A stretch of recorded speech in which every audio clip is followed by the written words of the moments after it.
तालुक्यातील जिल्हा परिषद व पंचायत समिती निवडणुकांच्या पार्श्वभूमीवर शिवसेना शिंदे गटकडून प्रचाराला जोरदार वेग आला आहे। अडूळ गट व बालानगर गणातील उमेदवारांच्या प्रचारासाठी बालानगर येथे प्रचाराचा नारळ फोडून अधिकृत सुरुवात करण्यात आली। तालुक्याचे आमदार विलास बापू भुमरे यांच्या हस्ते नारळ फोडण्यात आला। यावेळी जिल्हा परिषद अडूळ गटाच्या उमेदवार रुपाली अभिजित तवार, कासाबाई भाऊसाहेब कोल्हे तसेच बालानगर गणाच्या उमेदवार नर्मदा तात्यासाहेब नलावडे यांच्या प्रचारासाठी उत्स्फूर्त वातावरण निर्माण झाले होते। कार्यकर्त्यांना संबोधित करताना आमदार विलास भुमरे म्हणाले की विकास, पारदर्शकता आणि जनतेच्या प्रश्नांना प्राधान्य देणारे नेतृत्व शिवसेना शिंदे गटाकडे आहे। गावागावातील रस्ते, पाणी पुरवठा, आरोग्य व शिक्षण या मूलभूत सुविधांसाठी ठोस काम करण्यात येईल असे त्यांनी स्पष्ट केले। उमेदवारांनीही ग्रामविकास, महिला सक्षमीकरण आणि युवकांसाठी रोजगाराभिमुख उपक्रम राबवण्याचे आश्वासन मतदारांना दिले। या कार्यक्रमात बालानगर परिसरातील अनेक कार्यकर्त्यांनी शिवसेना शिंदे गटात जाहीर प्रवेश केल्याने संघटनात्मक ताकद वाढल्याचे चित्र दिसून आले। अडूळ बालानगर गटातील हजारो कार्यकर्ते, पदाधिकारी व ग्रामस्थांच्या उपस्थितीत झालेल्या या कार्यक्रमामुळे परिसरात निवडणुकीचे वातावरण तापले असून शिवसेना शिंदे गटाचा उत्साह शिगेला पोहोचल्याचे स्पष्ट झाले आहे। आर्यव्रत न्यूज मराठी करिता प्रतिनिधी अफसर शेख, बालानगर, पैठण। शेतीला जाणारे रस्ते असतील, कारण जिल्हा परिषद मधून मोठ्या प्रमाणात कुठले काम होते, कारण की जिल्हा परिषद जर पाहिली तर वैयक्तिक लाभाच्या पण कुक्कुटपालन असन, शेळ्या असत्याल, कोंबड्या असत्याल, हे वैयक्तिक लाभ आपण त्या ठिकाणी देऊ शकतो। वैयक्तिक लाभ अपंगाचे असतील ते लाभ लोकांपर्यंत आपण पोहोचू शकतो। आज या ठिकाणी जिल्हा परिषद पंचायत समिती आपल्या आशीर्वादाने ज्यावेळेस जिल्हा परिषदला मी बांधकाम सभापती होतो, निश्चित त्याचा फायदा हा आपल्या मतदारसंघाला झालेला आहे। जर जिल्हा परिषद आपल्या ताब्यात असली तर त्याचा येणाऱ्या काळात देखील आपल्या या ठिकाणी फायदा होणार। आज आपण जर बालनगर बघितला, बालनगर परिसर बघितला, आडूळ असेल, या ठिकाणी आडूळचे उमेदवार आहे। आपण आडूळ गावातल्या स्मशानभूमी शेड देखील आपण केलेले आहे।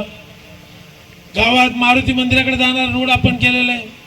गावातली वेस आपण बांधलेली। आडूळ गावातले शेतीला जाणारे रस्ते आपण केलेले, डांबरी रस्ते आपण केलेले। ज्या वेळेस पाझर तलाव त्या ठिकाणचा फुटला तर सर्वात अगोदर त्या ठिकाणी कोण हजर झाला असेल तर मी त्या ठिकाणी हजर झालो आणि आपला कार्यकर्ता त्या ठिकाणी हजर झाला।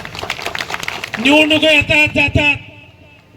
आज आपण बालनगर मध्ये जर बघितलं, आपल्या गावातला येणारा रस्ता असेल, सभागृह असतील, पीएससीचे काम असतील, कब्रस्तान असेल, स्मशानभूमी असतील, बालनगरकरांनी आणि आपल्या पंचकोशी डोणगाव असेल, दरेगाव असेल, तुपेवाडी असेल, कापूसवाडी असेल, गावतांडा असेल, खातगाव असेल, पारुंडी असेल, तांडे असतील, जे जे कामाची मागणी आपण भुमरे साहेब असतील, मी असतील, आपण ज्या ज्या कामाची मागणी केली ते काम करण्याचा प्रयत्न त्या ठिकाणी आपण केले।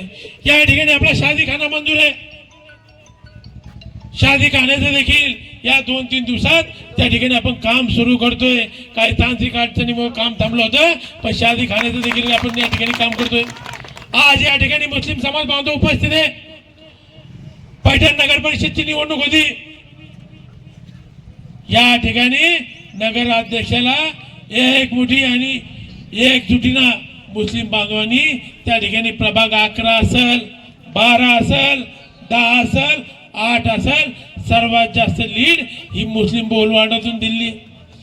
आता राजदादांनी सांगितलं या ठिकाणी भुमरे साहेबांनी 30-35 वर्षापासून राजकारण करताय, या मतदारसंघामध्ये काम करतात लोकप्रतिनिधी म्हणून। कुठल्या कुठल्या जाती धर्मामध्ये ते निर्माण होईल असं वक्तव्य भुमरे साहेबांनी कधी केलं नाही। या मतदारसंघामध्ये सर्व जातीय धर्मीय गुन्हे गोविंदाने नांदले पाहिजे, या दृष्टिकोनातून या मतदारसंघामध्ये सर्व जातीय धर्मांना सोबत घेऊन त्या ठिकाणी काम केलं। आज आपण बघितलं असेल, सर्व समाजाला त्या ठिकाणी न्याय देण्याचा प्रयत्न केला। उमेदवारी देत असताना तारेवरची कसर असती, पण त्या ठिकाणी सर्व जातीय धर्मांना सोबत घेऊन त्या ठिकाणी उमेदवारी देण्याचा प्रयत्न केला। या ठिकाणी मुस्लिम बांधवांना माझी विनंती आहे, जसं पैठणला गेला, उमेदवार कोण आहे हे न बघता भुमरे साहेबांच्या नेतृत्वाखाली जे उमेदवार दिलेले त्यांची निशाणी धनुष्यबाण आहे आणि त्याला आपल्याला येणाऱ्या 5 तारखेला एकजुटीनं त्या ठिकाणी मतदान करायचंय। कारण